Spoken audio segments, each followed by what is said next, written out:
ಪರಂ ಶಾಂತಿ ಬಾಪೂಜಿಯವರ YouTube ಚಾನಲ್ಗೆ ಸ್ವಾಗತ. ವಿಷಯ ಸಾವು ಹೇಗೆ ಹುಟ್ಟಿತು. ಇದು ಶತಮಾನದ ಶ್ರೇಷ್ಠ ವಿಡಿಯೋ.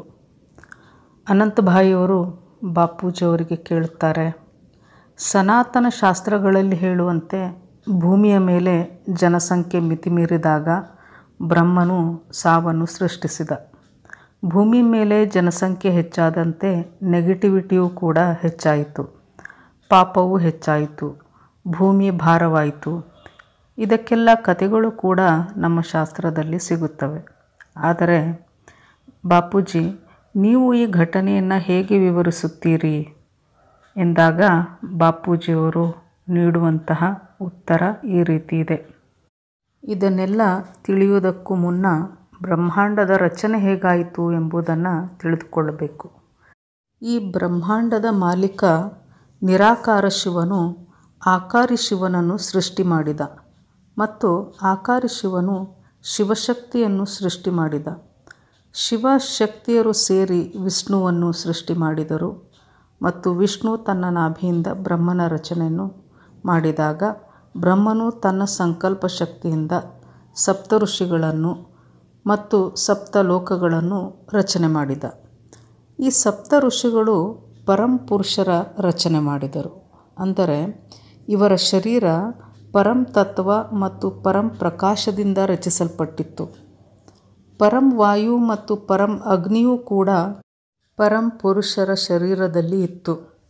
ಈ ಬ್ರಹ್ಮಾಂಡ ರಚನೆಯಾಗಿ ಇಲ್ಲಿಗೆ ಬ್ರಹ್ಮನ 50 ವರ್ಷ ಮುಗಿದಿದೆ. ಬ್ರಹ್ಮನ 1 ವರ್ಷ ಅಂದರೆ 31 ಟ್ರಿಲಿಯನ್ 10 ಬಿಲಿಯನ್ 40 ಕೋಟಿ ವರ್ಷಗಳು. ಇಂದಿಗೆ ನಮ್ಮ ಬ್ರಹ್ಮಾಂಡದ ರಚನೆಯಾಗಿ ಸುಮಾರು 16,000 ಟ್ರಿಲಿಯನ್ ವರ್ಷಗಳಾಗಿರಬಹುದು. ನಮ್ಮ ಭೂಮಿ ರಚನೆಯಾಗಿ ಬ್ರಹ್ಮನ 40 ವರ್ಷಗಳಾಗಿವೆ. ಬ್ರಹ್ಮನು ಮೊದಲು ಸೃಷ್ಟಿಸಿದ ಬ್ರಹ್ಮಾಂಡ ಪರಂತತ್ವದಿಂದ ನಿರ್ಮಾಣವಾಗಿತ್ತು. ಅದರಲ್ಲಿ ಪರಂ ಪುರುಷರು ವಾಸಿಸುತ್ತಿದ್ದರು. ಈ ಪರಂ ಪುರುಷರು ಪರಂ ಪ್ರಕೃತಿಯನ್ನು ಸೃಷ್ಟಿ ಮಾಡಿದರು.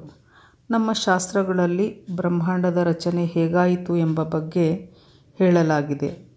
ಅದ್ಯಾವುದೂ ಕೇವಲ ಕತೆ ಅಲ್ಲ.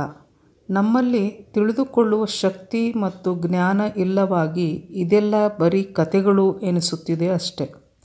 ಬಾಪೂಜಿಯವರು ಹೇಳುತ್ತಾರೆ, ನಾನು ಅನೇಕ ವರ್ಷಗಳ ಕಾಲ ಯೋಗ ಮಾಡಿ ಯೋಗದಲ್ಲಿ ಕುಳಿತು ಎಲ್ಲವನ್ನು ಸ್ಪಷ್ಟವಾಗಿ ದಿವ್ಯ ದೃಷ್ಟಿಯಿಂದ ಕಂಡಿದ್ದೇನೆ ಎನ್ನುತ್ತಾರೆ ಬಾಪೂಜಿಯವರು. ಪರಂ ತತ್ವದಿಂದಾದ ಭೂಮಿಯ ಮೇಲೆ ಪರಂ ಪ್ರಕಾಶ, ಪರಂ ತತ್ವದಿಂದ ಸೃಷ್ಟಿಯಾದ ಪರಂ ಪುರುಷರು ವಾಸವಾಗಿದ್ದರು. ಇವರಿಗೆ ಮೊದಲು ಸಾವು ಎನ್ನುವುದು ಇರಲಿಲ್ಲ.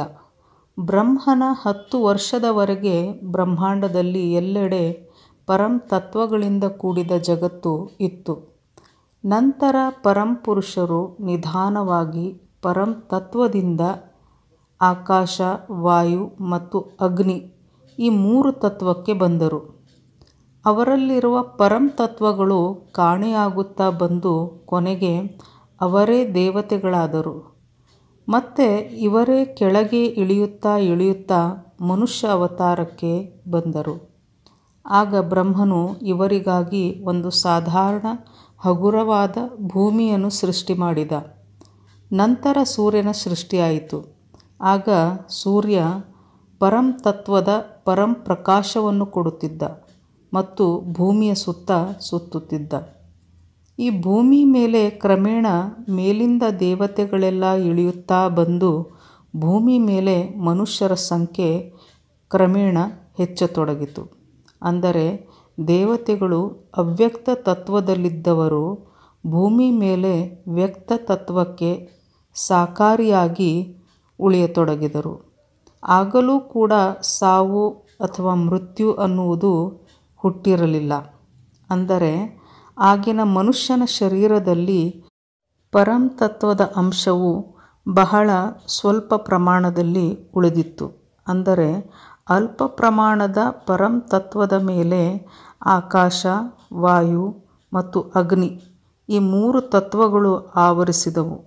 ನಂತರ ನಿಧಾನವಾಗಿ ಅದರ ಮೇಲೆ ಮಣ್ಣು ಮತ್ತು ಜಲತತ್ವ ಆವರಿಸಿತು. ಆದರೂ ಕೂಡ ಆಗಿನ ಮನುಷ್ಯರಲ್ಲಿ ಮಣ್ಣು ಮತ್ತು ಜಲತತ್ವದ ಪ್ರಮಾಣ ಬಹಳವೇ ಕಡಿಮೆ ಇದ್ದಿದ್ದರಿಂದ ಅವರ ಆತ್ಮದಲ್ಲಿ ಅಪಾರ ಶಕ್ತಿ ಇತ್ತು. ಇದರಿಂದ ಅವರು ತಮಗೆ ಈ ಭೂಮಿ ಬೇಡವೆಂದಾಗ ತಮ್ಮ ಸಂಕಲ್ಪ ಶಕ್ತಿಯಿಂದ ವ್ಯಕ್ತ ಶರೀರದಿಂದ ಅವ್ಯಕ್ತ ಶರೀರ ಧಾರಣೆ ಮಾಡಿ ಭೂಮಿಯಿಂದ ಮೇಲೆ ಹೋಗಿಬಿಡುತ್ತಿದ್ದರು.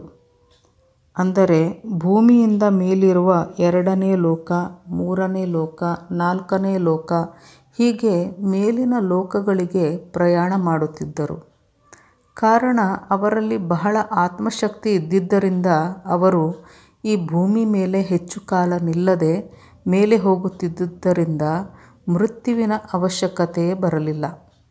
ಬ್ರಹ್ಮನ 10 ವರ್ಷದವರೆಗಂತೂ ಪರಂಪುರುಷರು ಇರುತ್ತಿದ್ದರು. ಅಲ್ಲಿಯವರೆಗೆ ಸೃಷ್ಟಿ ಬಹಳ ಸುಂದರ ಮತ್ತು ಶಾಂತವಾಗಿತ್ತು.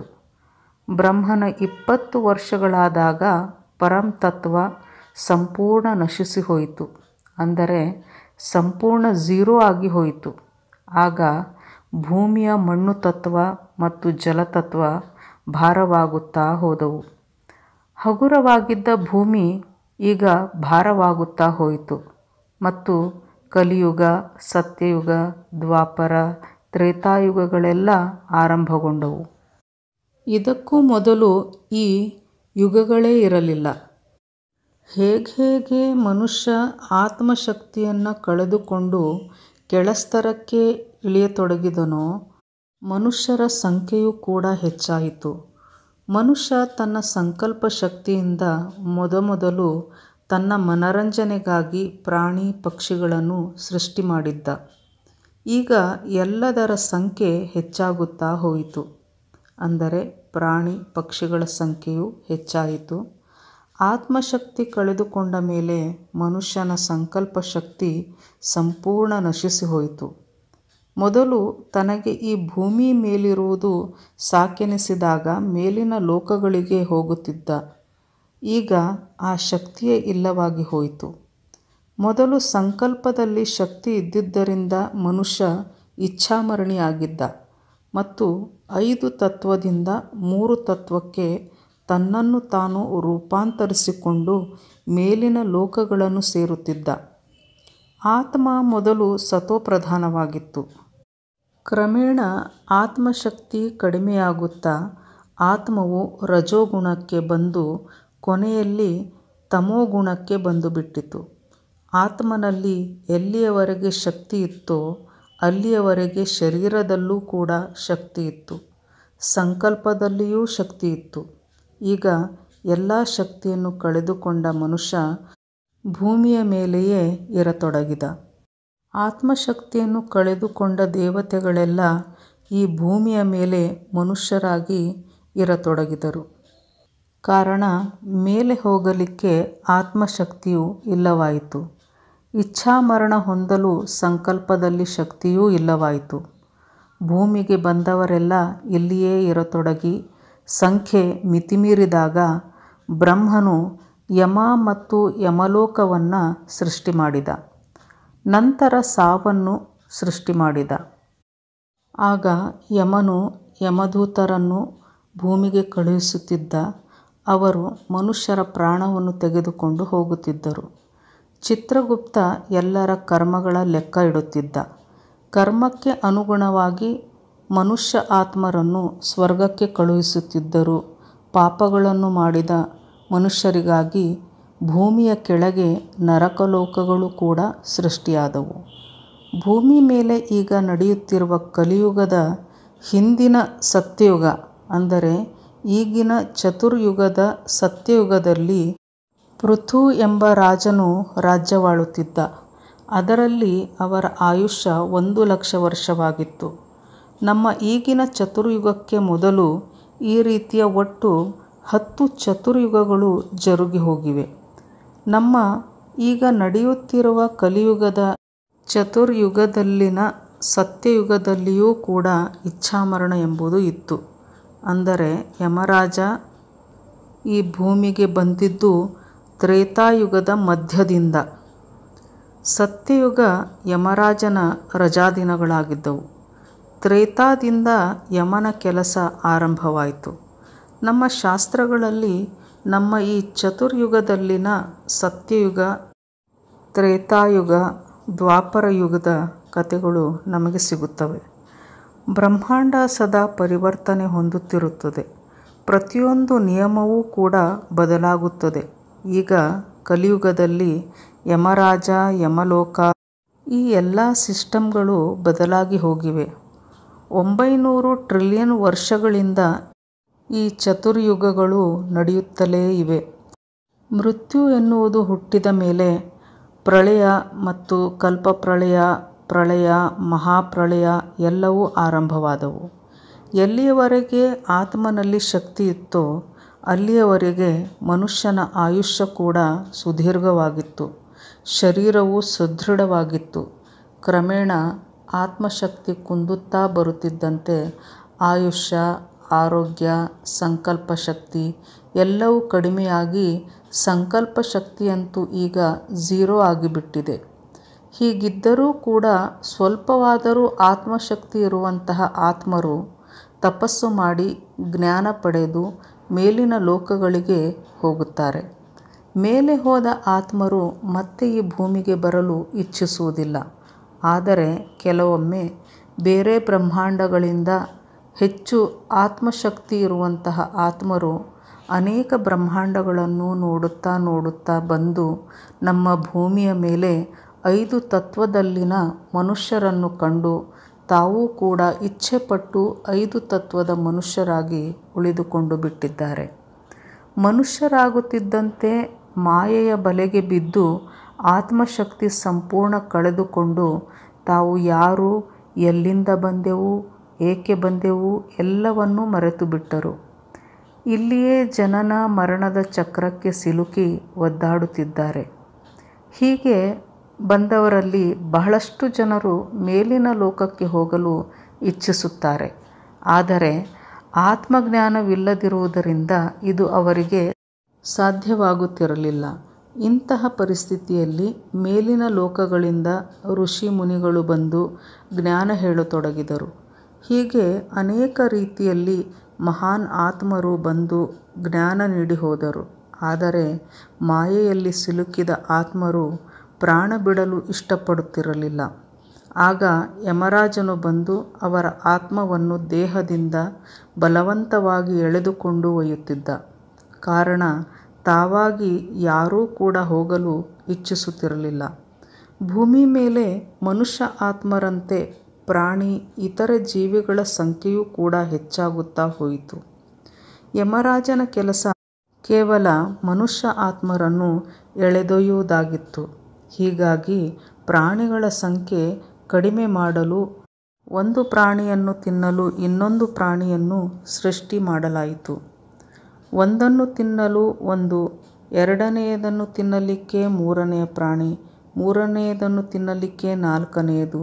ಹೀಗೆ ಇದೊಂದು ದೊಡ್ಡ ಸೈಕಲ್ ಆಗಿ ಹೋಯಿತು. ಹೀಗೆ ಅನೇಕ ತರಹದ ಪ್ರಾಣಿಗಳ ಸೃಷ್ಟಿಯಾಗುತ್ತಾ ಹೋಯಿತು.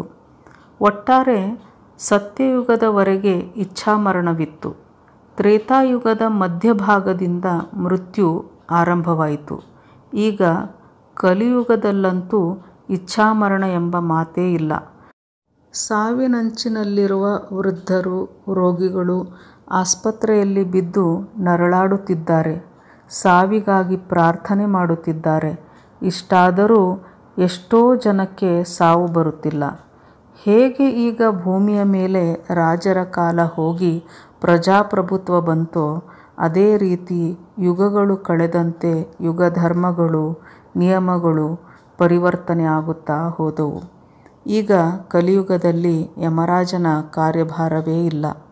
ಎಲ್ಲವೂ ಸೂಕ್ಷ್ಮ ಲೋಕದಲ್ಲಿರುವ ಆತ್ಮರು ಈ ಸಾಕಾರಿ ಜಗತ್ತನ್ನು ಆಳುತ್ತಿದ್ದಾರೆ.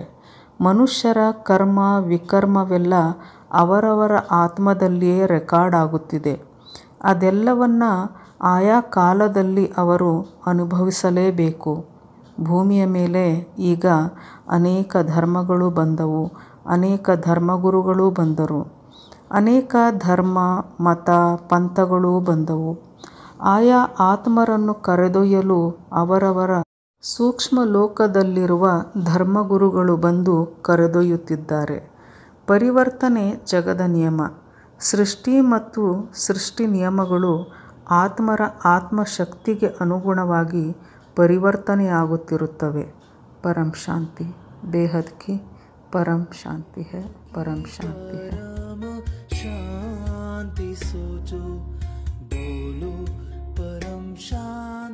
Join us daily for live meditation, 10 p.m. to 11 p.m. on YouTube Live. Subscribe now. Website www.paramshanti.org. Email us anant@paramshanti.org. Like, share, subscribe. Join today. बेहद की परम